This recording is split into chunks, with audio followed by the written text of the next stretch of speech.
सूबे के मुख्यमंत्री पुष्कर सिंह धामी ने सोमवार को मुख्यमंत्री आवास देहरादून में चारधाम यात्रा व्यवस्थाओं की समीक्षा की।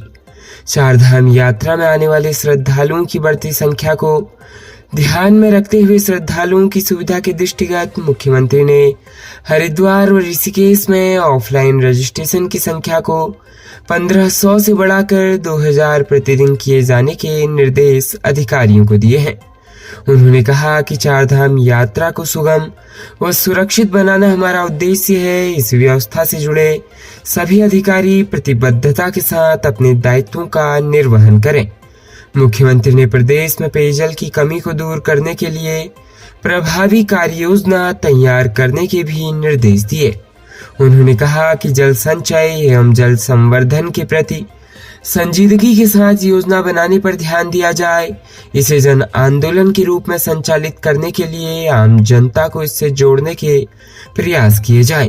इसके लिए मुख्यमंत्री ने जल संचय, जल संवर्धन तथा भूजल स्तर में सुधार के लिए बनाई जाने वाली कार्य योजना के लिए सचिव शैलेश बगौली तथा विशेष सचिव पराग मधुकर धकाते को नोडल अधिकारी नामित किए जाने के भी निर्देश दिए हैं। वहीं मुख्यमंत्री पुष्कर सिंह धामी सोमवार को व्यवस्थाओं का जायजा लेने हरिद्वार चारधाम यात्रा पंजीकरण स्थल पर पहुंचे। चारधाम यात्रा को विभिन्न राज्यों से आए तीर्थयात्रियों को खूब तपस्या करनी पड़ रही है। किसी को टोकन नहीं मिल रहा तो कोई टोकन रहते हुए भी पंजीकरण नहीं करा पा रहा है। राज्य उत्तराखंड के देवप्रयाग क्षेत्र की क्विलीपाल कोट पट्टी के गोदाड़ गांव में रविवार को जंगल की आग से झुलसी नवविवाहिता की जान चली गई। एम्स ऋषिकेश पहुंचते ही डॉक्टरों ने उसे मृत घोषित कर दिया।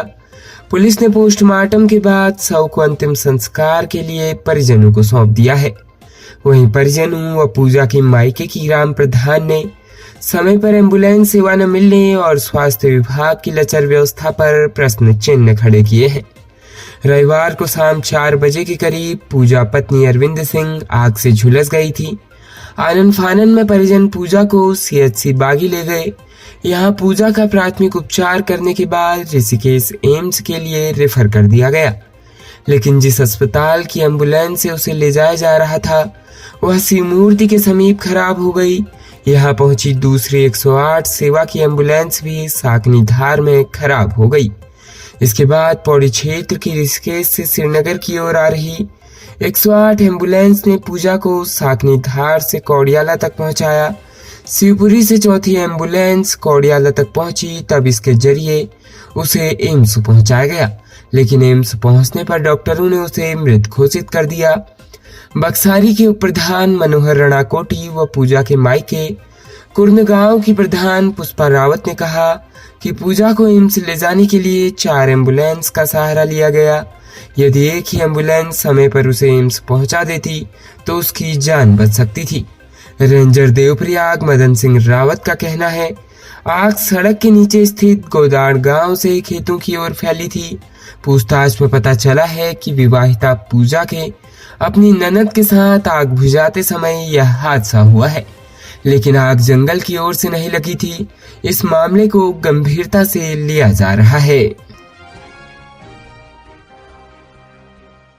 राज्य के गंगोत्री हाईवे पर सुनगर के समीप मध्य प्रदेश के यात्रियों के वाहन पर पहाड़ी से बोल्डर टूटकर गिर गया। हादसे में कई यात्री घायल हुए हैं। वहीं वाहन में आगे बैठे एक यात्री को गंभीर चोट आई। वाहन चालक ने अपनी सूझबूझ से वाहन को वहां से निकालकर घायल यात्रियों को गंगनानी स्थित एक निजी क्लिनिक में पहुंचाया। यहाँ पर यात्री उमेश रैकवार उम्र 30 वर्ष पुत्र महेश रैकवार को मृत घोषित कर दिया। उधर स्थानीय लोगों ने शव को ले जाने के लिए 108 को बुलाया, लेकिन 108 ने शव को ले जाने से मना कर दिया, जिसके बाद गुस्साए स्थानीय लोगों ने करीब 15 मिनट तक वहां जाम लगा दिया। स्थिति को देखते हुए 108 कर्मी शव ले जाने के लिए तैयार हुए। पुलिस के अनुसार वाहन में मध्य प्रदेश के 8 यात्री सवार थे। एक मृतक यात्री के अलावा अन्य 7 यात्री सुरक्षित बताए जा रहे हैं। प्रदेश के हल्द्वानी में पागल कुत्ते के काटने से एक किशोर में रेबीज फैल गया, जिसके बाद किशोर कुत्ते जैसी हरकत करते हुए परिवार के लोगों को काटना शुरू कर दिया। परिवार वाले किशोर को इलाज के लिए सुशीला तिवारी अस्पताल लेकर गए, जहां किशोर की मौत हो गई। पोस्टमार्टम के बाद किशोर के शव को परिजनों के सुपुर्द कर दिया गया। बताया जा रहा है कि उधमसिंह नगर रुद्रपुर के वार्ड नंबर 3 संजय नगर निवासी गोविंद सरकार मजदूरी करता है। वह यहाँ माँ, पत्नी और 3 लड़कों के साथ रहता है। उसके 12 वर्षीय बड़े पुत्र विक्की की मौत हो गई। परिजनों के मुताबिक 10 दिन पहले विक्की को एक पागल कुत्ते ने काट लिया था, लेकिन परिवार इस बात से अनजान था। कुत्ते के काटने के बाद विक्की में रेबीज फैलने लगा। रविवार की सुबह से ही विक्की लोगों को काटने के लिए दौड़ने लगा, यहाँ तक कि विक्की कुत्ते जैसी हरकत भी करने लगा। विक्की ने सबसे पहले अपने पिता गोविंद की अंगुली में काटा। इसके बाद उसने अपने दोनों छोटे भाइयों को भी काट लिया। बेकाबू विक्की को किसी तरह काबू कर परिजन अस्पताल लेकर पहुंचे। विक्की के मुंह से लगातार लार निकल रही थी और कुत्तों की तरह हरकतें कर रहा था। जिला अस्पताल रुद्रपुर में हालत नाजुक होने पर चिकित्सकों ने उसे हल्द्वानी के डॉक्टर सुशीला तिवारी राजकीय चिकित्सालय रेफर कर दिया, लेकिन यहाँ उपचार के दौरान उसकी जान चली गई।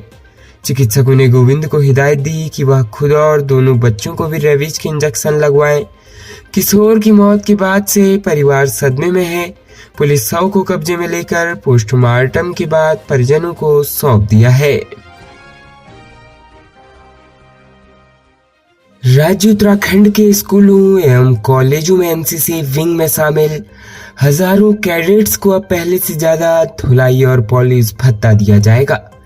राज्य सरकार ने एनसीसी कैडेटों को अनुमन्य धुलाई एवं पॉलिश भत्ते की दरों में वृद्धि की मंजूरी दे दी है, जिसके तहत अब कैडेट्स को वर्दी की धुलाई व बूट पॉलिश के लिए 40 रुपए दिए जाएंगे, जबकि पहले यह दर महज 10 रुपए थी।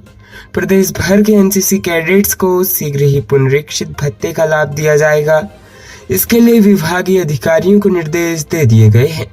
सूबे के उच्च एवं विद्यालय शिक्षा डॉक्टर धन सिंह रावत ने बताया कि प्रदेश भर के स्कूलों और कॉलेजों में एनसीसी कैडेट्स की समस्याओं पर राज्य सरकार ने गौर करते हुए उनके धुलाई और पॉलिश भत्ते में इजाफा कर दिया है। सरकार ने कैडेट्स की वर्दी, धुलाई व बूट पॉलिश के लिए अनुमानित दरों को पुनरीक्षित कर वर्तमान दर ₹10 में वृद्धि कर 41 रुपए की मंजूरी दे दी है। एनसीसी कैडेट्स को धुलाई व पॉलिश भत्ते के तौर पर अब 41 रुपया दिया जाएगा, जो डीबीटी के माध्यम से सीधे उनके खातों में भेजा जाएगा। इस संबंध में शीघ्र ही शासन स्तर से शासनादेश जारी कर दिया जाएगा। डॉक्टर रावत ने बताया कि प्रदेश में एनसीसी सीनियर डिवीजन कैडेट्स को 1 वर्ष में 6 माह, जबकि जूनियर डिवीजन के कैडेट्स को 1 वर्ष में 8 माह हेतु धुलाई एवं पॉलिश भत्ता दिया जाएगा। उन्होंने कहा कि धुलाई और पॉलिश भत्ते के तौर पर अब तक कैडेट्स को न्यूनतम राशि दी जा रही थी, जो कि काफी कम थी। शिक्षा मंत्री डॉक्टर धन सिंह रावत ने बताया कि सरकार का फोकस राज्य के विभिन्न महाविद्यालयों एवं विद्यालयों में एनसीसी की नई इकाइयों का गठन करना है। खबरों में बने रहने के लिए धन्यवाद। खबरों से प्रकाशित रहने के लिए कुमाऊनी कुटुंब को सब्सक्राइब करना न भूलें तथा खबरों को शेयर कर सहयोग प्रदान अवश्य करें।